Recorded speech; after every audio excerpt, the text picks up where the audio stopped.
what I like to do is I love to feel that at the end of a piece of public speaking, that people, at least some people, are able to take away something that will make a positive change for them, that's lasting. That is what you want. Inspiration is just fuzziness in the air. Transformation is what inspires people to take action and change.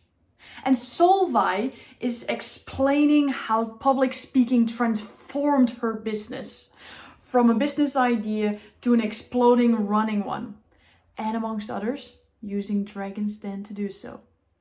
So keep watching. Want to tell a bit about yourself and what your experience is with public speaking? Yeah, hi Laurie, thank you so much for having me on. Yeah, I mean, I sort of fell into it. I had an idea for something I needed. I didn't immediately leave my job when I had this idea. I kind of needed to work out if anyone else needed it too. And then I kind of took that jump into kind of poverty of not being a lawyer anymore and trying to bring a product to market. And I can tell you, I had no idea how to do that. So I had to find like-minded people and people who knew more than me. And along the journey, I ended up on a show called Dragon's Den. I know that there are different versions in different countries. I had always sworn I was never going to do it because when I started inventing things, my friends said, you should go on Dragon's Den. And I said, no way. What if they don't like it?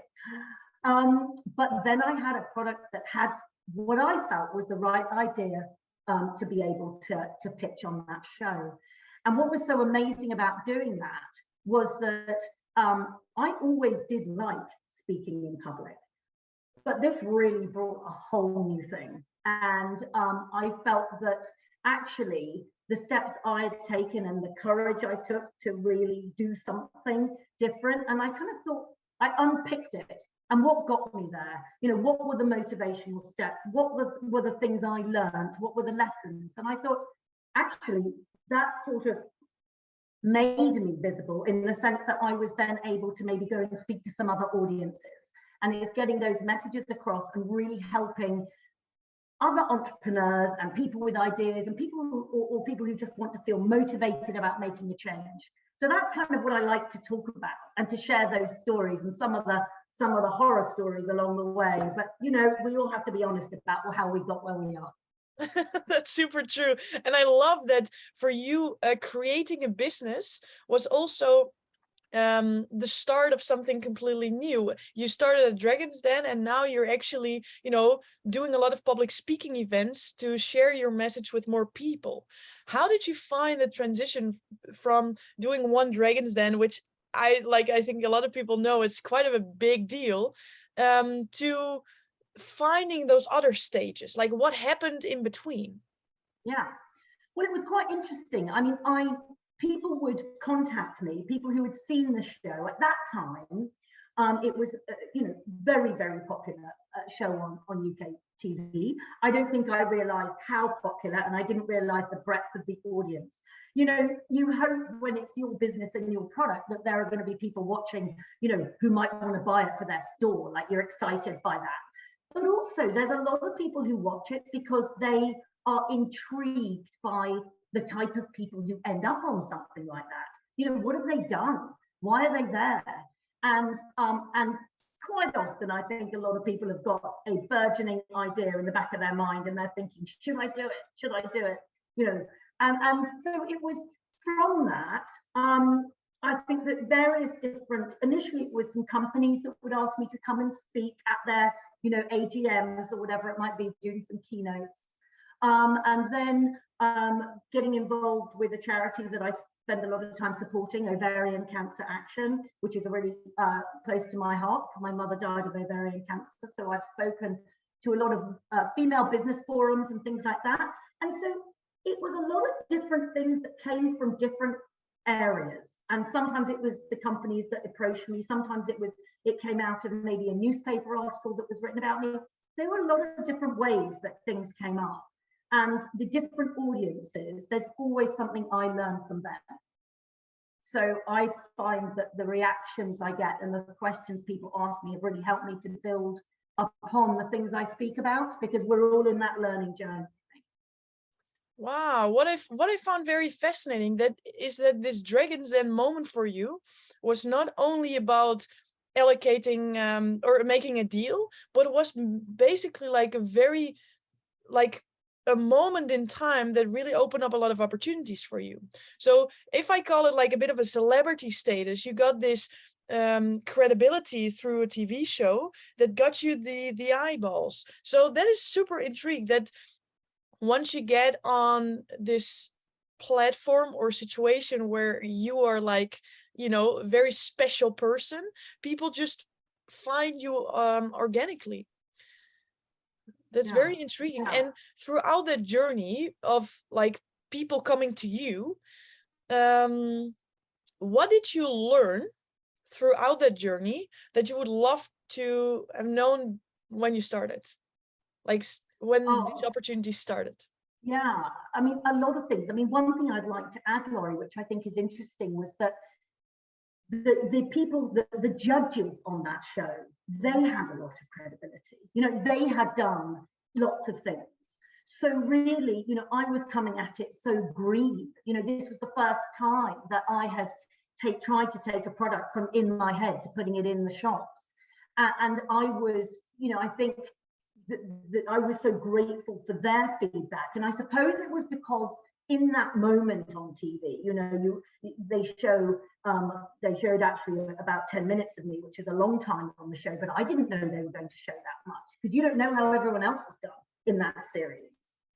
But their belief in me was, I think, one of the things that you know gave that credibility. And also, as I say, I think it's that honesty piece about saying when it has gone right, and you know what didn't work well.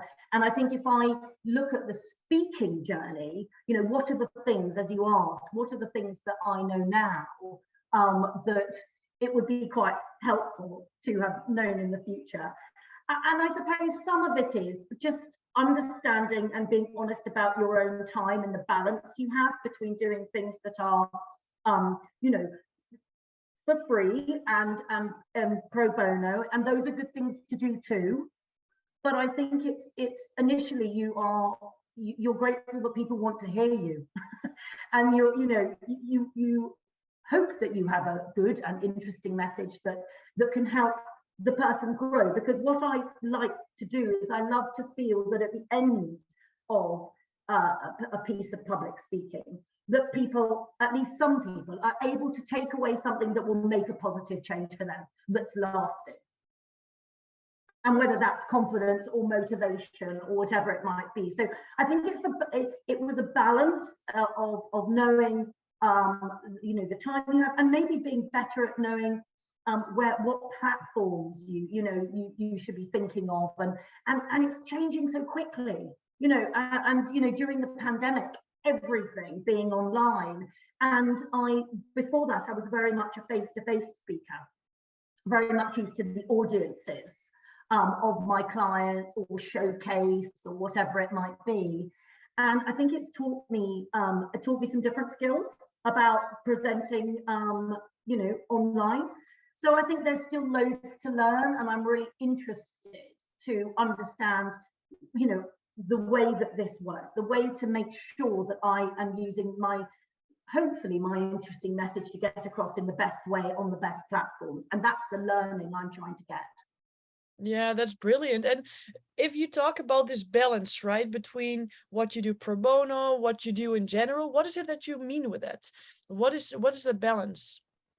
I think that you have to, as any individual, you've got to work out, and I think this is about a lesson for everybody in life really, is how much time you have to devote to your work and how much time you have, you know, with your children, and making sure that you feel that you're using your time helpfully to the right audiences, getting the message across.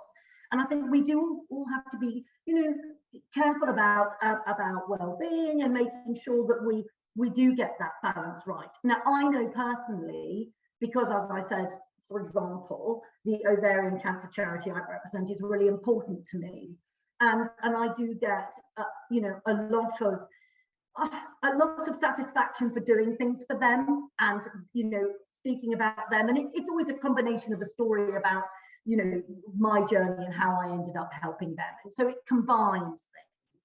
So, there's, and I think you want to do some of that. And I think some of those can be really incredible. And I've done entrepreneurs forums where it's young people who are coming new at this. There was an initiative in the UK called The Pitch, and it was a bit like a sort of a version of Dragon's Den, but for young people. And I've done Young Enterprise, and all of those things are really important to me because I think everybody starts somewhere. And so I think it's doing that, but also there's no getting away from the fact that if you do a great keynote, which you're being paid well for, that's a fantastic feeling too. And it makes you feel like, you know what, this is good. This is good. And people will also pay me for my message. So, so it is that balance. I think it helps to look at different audiences, and sometimes the audiences are quite different in those two spaces. So it's nice to do a bit of both. Yeah, I got you. And then as a last question, what you said before is that the industry changed a bit through physical and then to virtual. What are the lessons that you picked from there that might be very different? Yeah, I mean, in terms of presenting style. So if people ask me about presenting and what are the things, I mean, you're the expert in this area, but I can just share what I have felt has worked. And I think that when you are online, I think you have to be more animated even than you are. I mean, I feel that when I present, I like to move around anyway. I'm not somebody who sort of stands beside a set of slides, and reads from something. But I think the more you talk about a subject, the more you feel really confident about that subject. And you feel it, and you're able to share personal experiences, the less you need to rely on that side of things. And so, but I think online, it can be hard. I mean, I've done some where a lot of the audience are little black squares on the screen with a name.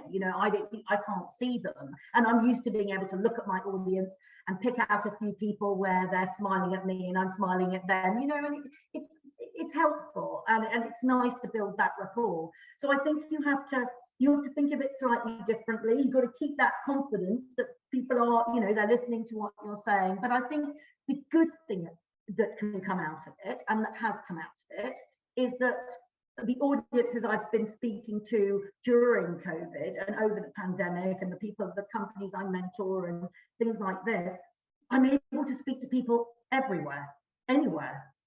Yeah. And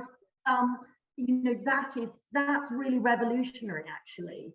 And that's not to say that there is, I love the face-to-face too, but I think people have got much more used to listening to podcasts, watching online videos, thinking about, the talks that they would like to hear. So I think people are more open to it as well. So I think there's a real space for that. So there's been loads of learnings from it. It was quite daunting to begin with because, as I say, you can't see your audience and you're used to that rapport.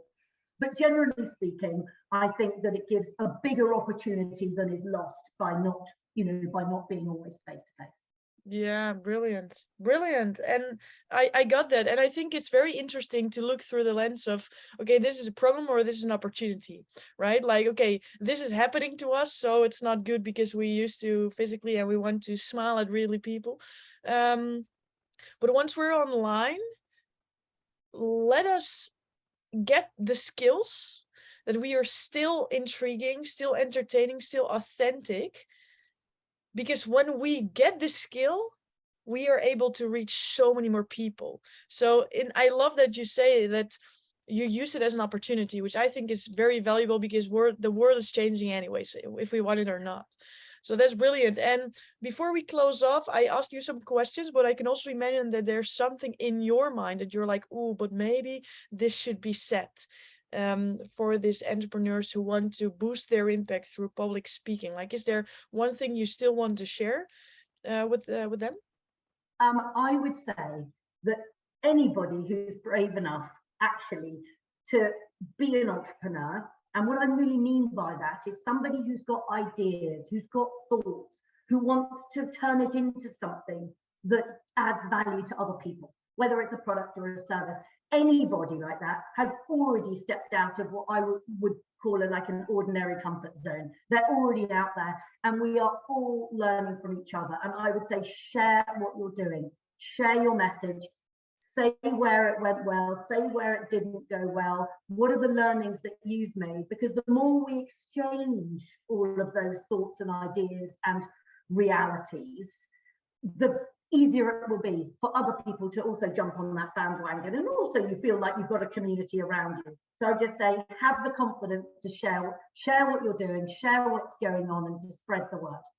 Wow, brilliant. Thank you. That's really powerful, because we are so not so unique as we think we are. We are unique in the way that our personality, with the experience that we have, but the thoughts and the problems and the obstacles and the pain points that we think we're the only one, it's so not true, huh? Yeah, absolutely, absolutely. You see the same things everywhere, and also the journey never ends. It's not like you get to a certain point and you go, okay, I've got there now. It's just never like that, because there's always new challenges and new ideas and new thoughts, and that's how we innovate. That's how things move on. And exchange of ideas is the most powerful way, I think, for new innovations to come that really can have an impact and really move things forward. Wow. Wow, for sure. I mean, I do hope that you took as many notes as I did. As you see, I'm taking notes as well. We keep learning and improving.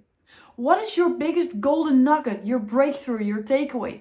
Please put it down here in the comments so you're inspiring others to see that perspective as well. And if you like that video, give a thumbs up and share it. Subscribe to the channel so you make sure you see what cool stuff is going to come next. And trust me, there will be a lot. See you there.